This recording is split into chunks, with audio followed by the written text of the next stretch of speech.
Hi everyone, my name's Alex Raineri. I'm the Artistic Director of the Brisbane Music Festival, and you're watching episode number 38 of our Meet the Creative Team interview series that runs alongside the 2021 Brisbane Music Festival season. Today, I am really thrilled to be in a Zoom room with composer Lachlan Skipworth, who any of the crazy BMF fans watching this might remember Lachlan's really beautiful piece that he composed for our Blood Paths project in 2019. And we're very pleased to be presenting a slightly older work of Lachlan's in a performance later this week called Intercurrent. So thanks for joining me, Lachlan. Thanks for having me, Alex. And I'd love to maybe start by asking you to share a bit about this work, Intercurrent, and how it came to be. Yeah, Intercurrent is a piece I'm really fond of, but at the same time, it's really difficult for me to explain, and I don't think I have found a good explanation, but I'll try again. It started with this idea that the piece would be a piece with the instruments and the tape part, and the tape part would simply be what the instruments are played, but played in reverse. So in the tape, you hear the end of the piece at the start of the piece, and that was really fun. Somehow it actually suggested the rest of the piece just in that idea. And you get to work with these reversed sounds in the piano and marimba, which instead of having an attack, they come this kind of backwards effect. And I played with that throughout the work and discovered that if I made the piece itself a palindrome, the instruments would then be playing against the exact notes that they play, but in the reversed version of it.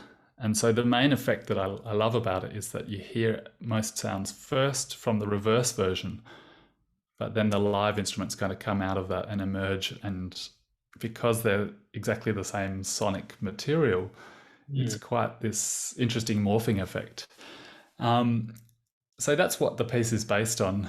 I also like that I got to explore some very kind of lush harmonic areas and some tricky but energetic rhythmic material to go through it. Yeah, no, it's I guess for people listening, it's a work for I guess it's kind of a trio. Maybe it's more of a quartet. It's for bass, clarinet, piano, marimba, and also tape, as Lachlan was explaining. And the tape does what we do, but in reverse. So the piece kind of does this. My favorite part of the piece as well is the dead center, because of the reversing effect. And I like that the dead center of the piece is a little piano solo as well. So it makes me feel special. Yeah, that was really fun to work out exactly how I'd show that, because the arpeggios have been going up and up and up and up, and then you really notice that the piece has flipped around because everything starts going down, and it kind of creates this apex of the work, and it's quite an interesting moment, isn't it? Yeah, I'd love to know what I mean, it might be as simple as you were commissioned to write for a certain instrumentation or certain people, but why this particular instrumental combination, and also why tape? Is that something you're drawn to in general, or? Yeah, so I started an ensemble of my own with Ashley Smith on clarinet, Louise Devonish on piano, and no, on percussion, and Emily Green Armitage on piano, getting ahead of myself. And we needed some repertoire. So this was the first piece that was a brand new piece for that ensemble. And because the ensemble, that that trio of instruments seems to kind of lend itself to minimalist work, I uh, I decided to work in that sound world. And the idea itself I'd had kind of 15 years earlier, but I wasn't composing then, and I had no idea how to pull it off. So the idea to do it for this on the combination of instruments was like the right time and the right people, and everything just came together. Mm. You mentioned the word minimalism, which is maybe a nice segue into talking about the language of the work and the kind of the universe. If you I guess minimalism can be quite a broad term in the way that different composers approach it. But how would you say how would you describe your approach to it, or do you have like certain minimalist composers that you are really kind of drawn to ahead of over others, or? I've always enjoyed Reicher's work. Obviously, they're really much loved pieces like Music for 18 Musicians. But I like other things like Four Organs, which are just kind of a celebration of sound. Mm. And across all of them, it's the rhythmic vitality, which probably doesn't exist so much in other areas of my work. So it was a wonderful place to enjoy that and to work on creating something that as a sonic experience was just, it used the full range, it was emotional at the same time. So less so, I guess, than the conceptual minimalism. I love Glass's work and some of the others like Riley and Lamont Young, for example, but the concept is there, but it's not the main reason for the work and how it progresses. Yeah, really interesting. It might be also a nice kind of segue to be talking about you and your work more generally. I'd love for you to share with our viewers that maybe haven't heard your music before a little bit about your background and what drew you to composing, and I guess who your composer idols were along the way. Yeah. So if we place this piece as a kind of step into a minimalist world, that's quite new for me, and it was kind of like stepping out from what I had been known for before that, which was my works that were influenced by Japanese shakuhachi music. So after I finished my undergraduate degree in clarinet, I was at a bit of a crossroads, I guess you could say, and I decided to just run away and go to Japan and learn this bamboo flute called the shakuhachi, because it sounded so different to everything I'd learned. It offered me this chance to kind of come at music and what I considered beautiful about music from a completely different angle and a different style of learning and a different style of listening, and in particular the tone color and the sense of time are just so unique to that music. And when I came home after 2.5 years, I really, that's when I started composing seriously. So a lot of my music really reflected, first of all, the sound of that world. I had an early piece called Light Rain for shakuhachi and string quartet, and it was kind of capturing those things from shakuhachi music, but just kind of spreading it out to a string quartet piece. And interestingly, I thought I'd kind of found my voice.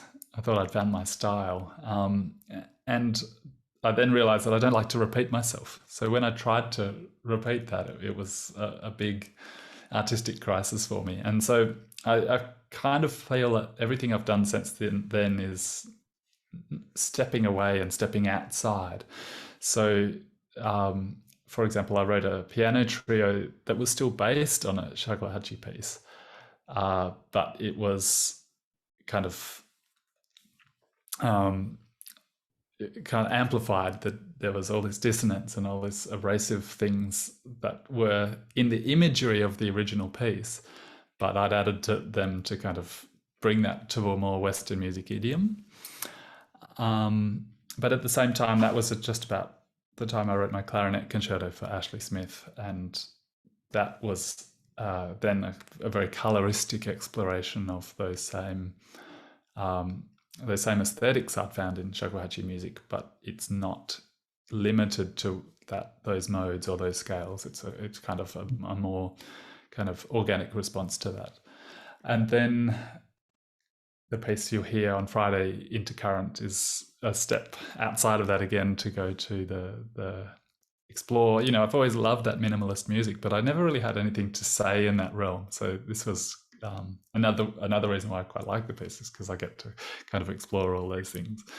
And more recently, I'm getting all these commissions to write bright works. A fanfare for Sydney Symphony that was fun, and I've just completed a Easter Sunday Mass, which is celebration, and it's got a brass octet and a full choir and things.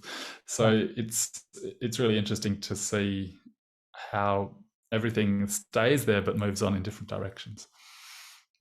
It's interesting you say that you don't like repeating yourself. I feel like that's the opposite of what a lot of composers kind of aim for. You try and find the style and the language and kind of hone this one product. Yeah, I think so. I think it's a good business decision as well. If you have your sound that can be recognized instantly, it's people go, oh yes, that's that composer. But maybe I'm quite sensitive to the instruments I'm composing for, Right. and I find that certain things. If we come back to Intercurrent, the things that make it sound minimalist are mostly on the piano and marimba, where I haven't got as many of those patterns on the clarinet, the bass clarinet. Sorry, it's adding textures and it's adding gestures and things, but it's not providing that same kind of rhythmic drive that the piano and marimba are doing. One, because I thought it would get lost. Two, because the world already has New York counterpoint. We don't need more clarinet minimalism. But that can be taken for what I feel about other things. There's certain, for example, the harmonies in Intercurrent, I wouldn't explore in a string quartet or a string orchestra because I don't think they would sit so well in that medium, if that makes sense. I'm quite conscious about making a particular sound for the instruments that really makes them shine. Yeah. Oh, it's really fascinating. I'm going to ask a question, which is really a horrible question to ask, but you talked a lot about being influenced by the shakuhachi and I guess Japanese culture. How, as a composer, when something like that resonates so much with you, and it naturally finds its way into your kind of voice as you're writing, how do you, I guess, be mindful of, a bad word to use, but how do you be mindful of appropriating that music in a way that might perhaps be viewed in less than intended way? It's such a important question, and it's one that I ask myself quite a lot, and one that sometimes you have to be really strict on yourself, and sometimes you have to go, you know what, I'm just going to do what I do. But I found, first of all, that as a true student of the tradition, and as out of respect for my teachers, there was an obligation from my time there to somehow transmit this music to other people, to the next generation. And being in Australia, there is a small community of people learning shakuhachi. But I wasn't so active as a teacher here in Perth, and having kind of at the same time that I stopped learning with my teachers, I also started composing and receiving more commissions. And I felt that my love of and enthusiasm for the tradition was better served by really dedicating myself to putting those aesthetics into my music.